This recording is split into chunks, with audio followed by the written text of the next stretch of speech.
কারণ গত 53 বছরে যে রাজনৈতিক ইনস্টিটিউশন গুলো রয়েছিল, স্টেটের ইনস্টিটিউশন গুলো রয়েছিল, কোন সিস্টেম কাজ করছে না বর্তমানে।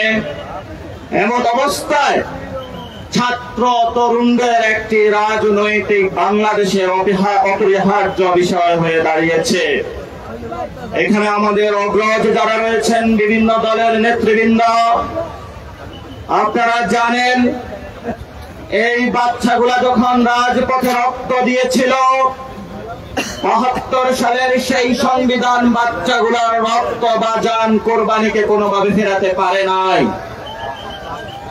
এই মানুষগুলো যখন রাজপথে রক্ত দিয়েছিল, বাংলাদেশের যে সিস্টেম গুলো রয়েছে, সেই আমাদের ভাইদের বুকের উপর পুলিশের গুলিতে জঞ্জার হয়েছিল তাদের বুকগুলো। প্রিয় দেশবাসী, সাংবাদিক বন্ধুগণ, রাজনৈতিক নেতৃবৃন্দ,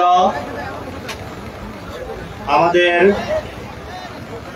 শ্রদ্ধেয় অগ্রিম ভালোবাসার অনুরোধ, আপনাদের কাছে কৃতজ্ঞ যে আমরা একসাথে ঐক্যবদ্ধ হয়ে ঐতিহাসিকভাবে বাংলাদেশের যখন আমরা সন্ধিক্ষণে ছিলাম, বাংলাদেশের মানুষ যখন মুক্তির অপেক্ষায় ছিল, আমরা আমাদের তাজা রক্ত ঢেলে দিয়ে একটি স্বাধীন বাংলা ২৪-এ প্রতিষ্ঠা করেছি। আমাদের ঐতিহাসিক বিজয়ের জন্য বাংলাদেশের আপমর জনগোষ্ঠী যারা রয়েছেন,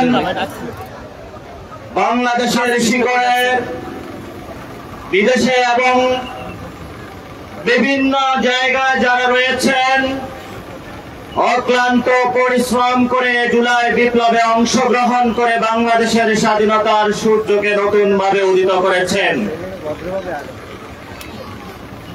আজকের এই ঐতিহাসিক আরেকটি সন্ধিক্ষণে আমরা এখানে একত্রিত হয়েছি।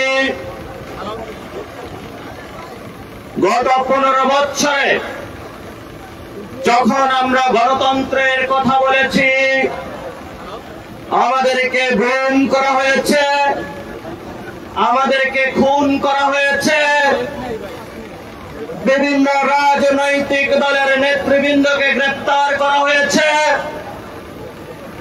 বিভিন্ন রাজনৈতিক দলের নেতৃবৃন্দকে শুধু গ্রেফতার নয়, দেশ ছাড়াও করা হয়েছিল।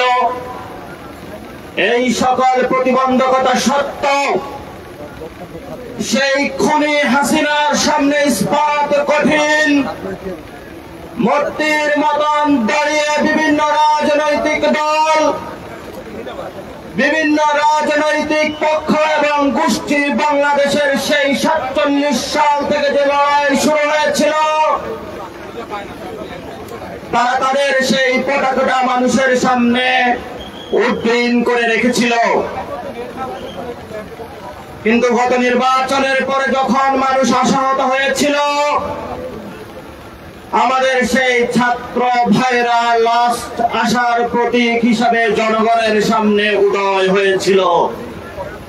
আমরা এই জন্য যে সকল রাজনৈতিক বৃন্দ, দল, পক্ষ, গোষ্ঠী গত 15 বছরে নির্যাতনের শিকার হয়েছেন, হামলার শিকার হয়েছেন, গণগ্রেপ্তারের শিকার হয়েছেন, দেশ ছাড়া হয়েছেন, জীবনের আর্থিক মূল্য খুঁয়েছেন, আমরা তাদেরকে আজকে এই মঞ্চ থেকে সংগ্রামী অভিনন্দন জানাচ্ছি।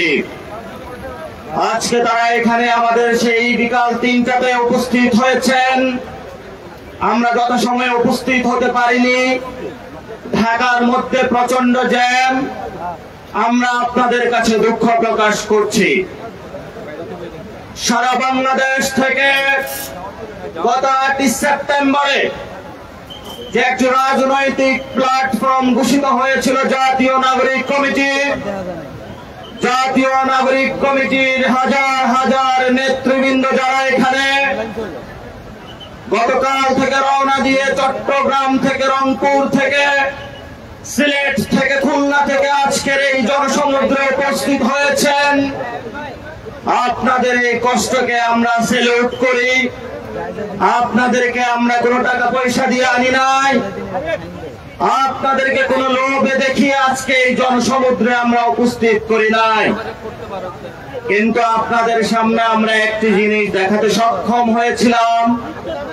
সেই জিনিসটি হলো একটি নতুন বাংলাদেশের স্বপ্ন, নতুন বাংলাদেশের আশা, নতুন বাংলাদেশের জাগরণ।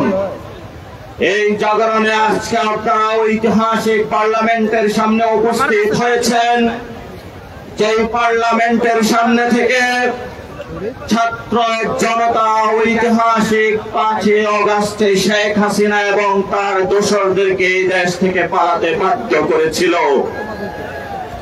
আমরা আজকে সেই ঐতিহাসিক একটি সময়ে এসে সে একই পার্লামেন্টের সামনে একটি রাজনৈতিক দলের ঘোষণার ধার প্রান্তে উপনীত হয়েছি। কেন এই ঐতিহাসিক ধার প্রান্তে উপনীত হয়েছি আমরা?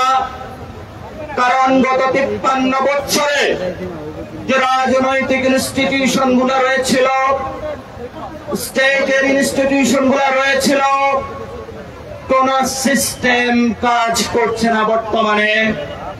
এমন অবস্থায় ছাত্র তরুণদের একটি রাজনৈতিক বাংলাদেশের অপরিহার্য বিষয় হয়ে দাঁড়িয়েছে।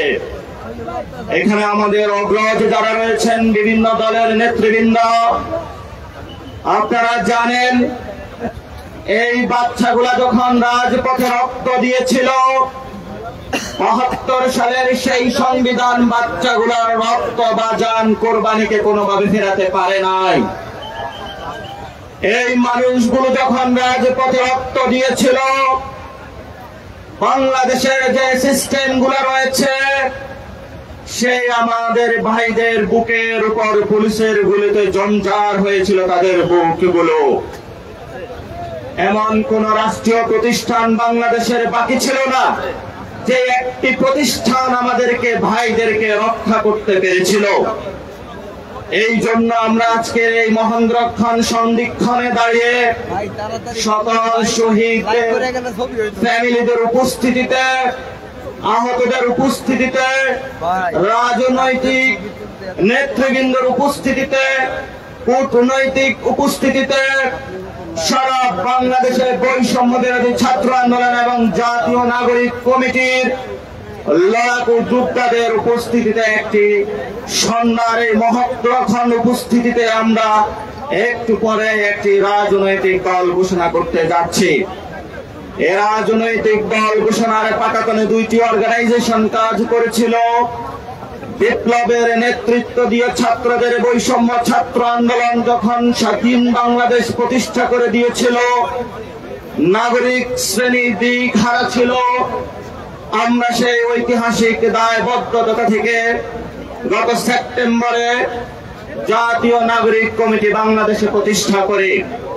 সে জাতীয় নাগরিক কমিটি গত 6 মাসে বাংলাদেশের মানুষের আনাচে কানাচে পৌঁছে 400টি থানায় আমরা কমিটি প্রতিষ্ঠা করতে সক্ষম হয়েছি।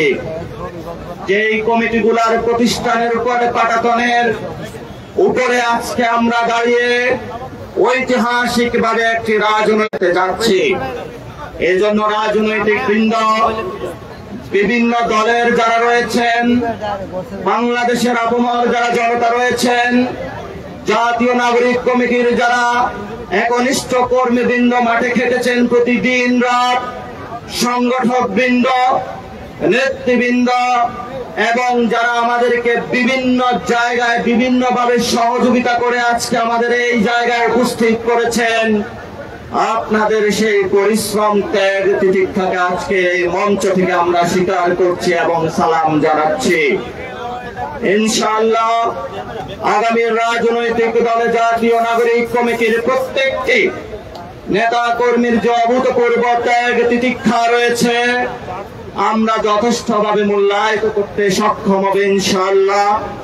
এবং যে সকল আমাদের ভবিষ্যৎ নেতৃবৃন্দ রয়েছেন, বিভিন্ন দেশের আনাচে কানাচে এই জাতীয় নাগরিক কমিটির যারা আমাদের খেটে খাওয়া মানুষ, পাড়ায় মহল্লায় যারা কমিটি গুছিয়েছেন, আপনাদের কাছে আমরা তাদেরকে আমানত রেখে যাচ্ছি। এই মানুষগুলো বাংলাদেশের একটি ঐতিহাসিক পাটাতন সৃষ্টি করেছেন। আপনারা এই মানুষগুলোকে দেখে রাখবেন। এই মানুষগুলো একটি শূন্য থেকে জীবনের পরিশ্রম দিয়ে আজকের এই পর্যন্ত এসেছে। সাথে সাথে ছাত্রদের যে নেতৃত্বে যে দলটি আসবে, ছাত্র ভাইদের উপরে কর্তব্য রয়েছে। যারা আপনাদেরকে সাপোর্টে এসে দাঁড়িয়েছে, জাতীয় নাগরিক কমিটির নেতৃবৃন্দ এবং কর্মীবৃন্দ, আপনারা তাদের সেই ত্যাগ তিতিক্ষার মূল্যায়নের জায়গায় থাকবেন এবং যখন দল সৃষ্টি হবে আমরা যাতে আর কোনো ভেদাভেদ না দেখি, ঐক্যবদ্ধভাবে বৈষম্য বিরোধী ছাত্র আন্দোলন এবং জাতীয় নাগরিক কমিটির যারা রয়েছেন তাদের কাঁধ মিলিয়ে আপনারা যুদ্ধ করবেন। এই দাবি রেখেই আজকের এই ঐতিহাসিক মঞ্চে